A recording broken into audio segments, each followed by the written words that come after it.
Greetings, YouTube. The doctor is in. Dr. Urias Papers here, coming at you with another commentary on Dungeons and Dragons, or commentary for Dungeons and Dragons. We've got a bunch of feats to talk today because a lot of these didn't change, so I want to kind of cover multiple feats in the same instance. But I do want to talk about one particular feat, which is the main feature of our content video today, which is going to be the durable feat. Some systems call it the Die Hard feat. That's why we've got John McClane from Die Hard on our thumbnail. And we're going to talk about the differences between the 2014 version and the 2024 version. We're also going to talk about the rules in the 2024 Player's Handbook on the dying condition and death and healing and all that. Okay, so I just want to remind everybody, don't forget to hit that subscribe button. Don't forget to hit that like button and leave comments if you have any comments, or leave questions. All right, so the first feat we're going to talk about is the Crusher feat. This did not really change between 2014, 2024. So here is the 2014 version. Bump the strength or con once per turn. You can push something that you hit 5 feet if you have a bludgeoning weapon, and if you score a critical hit, attack rolls against that creature are made with advantage until the start of your next turn. It is exactly the same, except we've got a prerequisite, but there's a prerequisite for level, but no prerequisite for an attribute. You still get the bump to your strength or con, still get the push once a turn, and you still get the attack rolls. They just took the bullets and changed them into titles. Nothing different. I always liked the Crusher feat because, and I give it a straight A, I always liked it because it was forced movement, and it had that little extra bonus if you crit. So, and it got a bump to a thing. Okay, so the next feat we're going to very quickly address is Defensive Duelist. Again, this has a prerequisite of a Dex 13 or higher, but the new feat also has a prerequisite of level 4 or higher. The old one, when you're wielding a finesse weapon, which was, like a light weapon, like a rapier or dagger or short sword or something, that you're proficient with, and another creature hits you with a melee attack, you can use your reaction to add your proficiency bonus to your AC. Okay, and then that's it. So it's kind of like a mini shield, and it could actually be a shield later on. So this is not bad. So all you had to do is have a finesse weapon. That was it. It doesn't say you couldn't only have it in one hand or whatever. You just need to be wielding a finesse weapon. The new one, the big difference is level prereq. It does give you a bump to your dex, which makes it even better. And it has the same exact parry ability. They just named it. I actually like this feat quite a bit because it will be used. It is a very good defensive feat. We're going to give it an A-.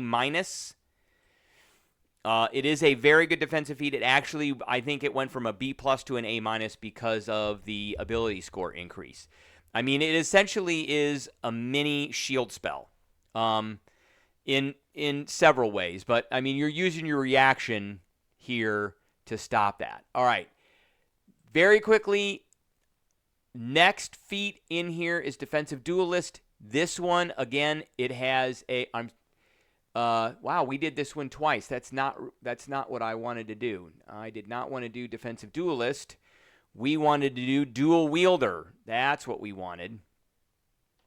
Defensive Duelist, Dual Wielder.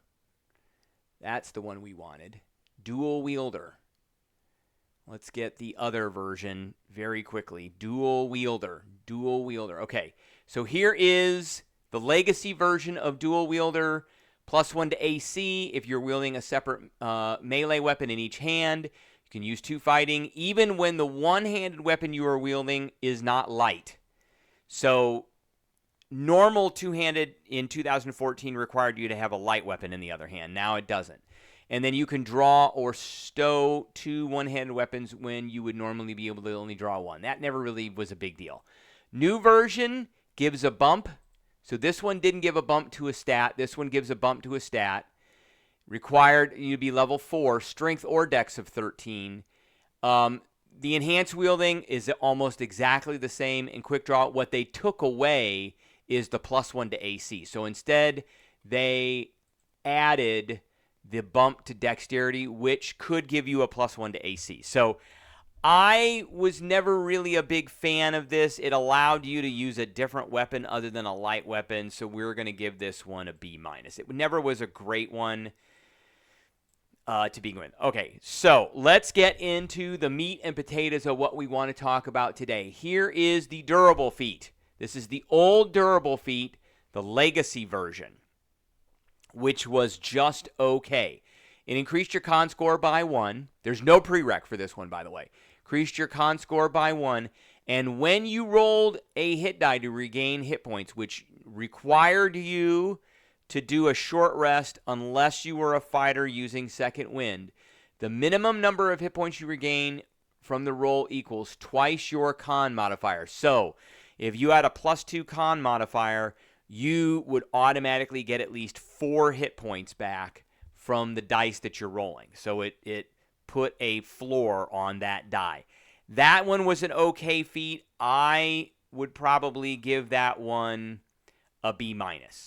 Okay? Now, the new durable feat, however, is pretty awesome. So it does require you to be 4th level. It gives you an ability score to con, just like the old one. That is the thing. You have advantage on death saving throws. I wish they'd put the word all in there, but you have advantage on all death saving throws. This will come up a lot.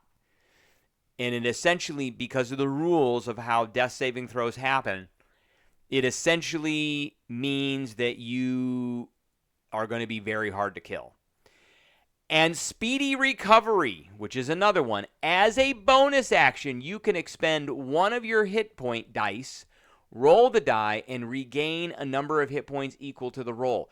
It doesn't say that you can only do this once.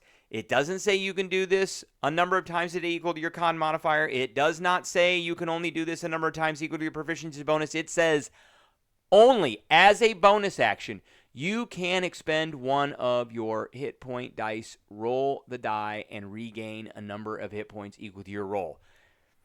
Instant short rest. Instant short rest. I am giving this feat at least an A-. This bumps that way up because now you're really you're gonna have all kinds of stabilization if your party members can't get to you because you have advantage on death saving throws, and you got speedy recovery. So once you stabilize yourself and if somebody can get you back up to 1 hit point, you can use a bonus action to grab one of your dice. Now, action economy is a thing. I know those bonus actions are pretty precious, but this is pretty good for a fighter. It could be good for a couple other classes that aren't going to necessarily use bonus actions. Could be good for a rogue if they're not going to use a bonus action. So you kind of have to think about what you need. But, when you need to get hit points back, you need to get hit points back. And so you can use this bonus action wherever you want. And there's nothing that says you can't use this outside of combat. So what if you're being chased and your party doesn't have time to take a short rest? Well, you use speedy recovery and you just do that every turn for a while. I mean, if it's a 10th level character, you got 10 dice. So, and there you go. All right. So now I did want to talk a bit about the death. So how does this impact the actual rules? So they didn't really change this very much. So there is dropping to 0. And if you drop to 0, you fall unconscious. So when a creature drops to 0, it either dies outright or falls unconscious. It says here monsters die at 0 hit points, but the Dungeon Master can ignore this rule. A creature dies if its hit point maximum reaches 0. And then there's massive damage, which only happens for like the first 2 levels. And then after that, it is almost impossible to do.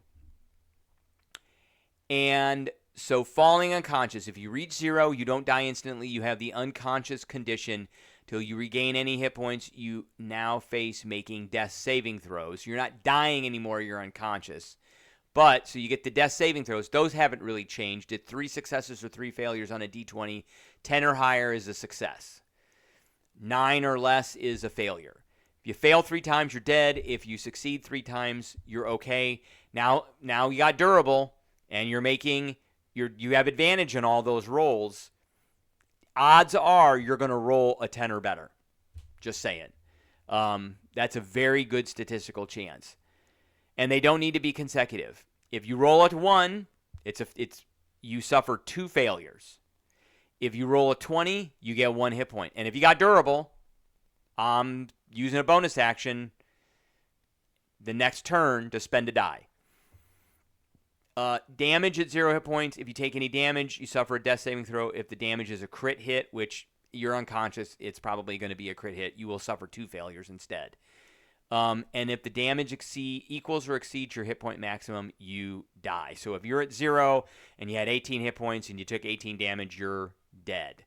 And then it talks about stabilizing characters and temporary hit points. But durable goes along with this very well because of the advantage on those saving throws.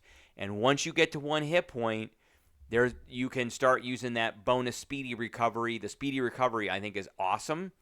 And it can be used in many different instances. Like I said, for if you're being chased, have time to take a short rest, you can do this. It gives you a bump to your con, which could give you extra hit points, could give you bonuses to some saving throws, and all that. All right, that is what I have for everybody today. I appreciate everybody tuning in, and I will catch everybody later.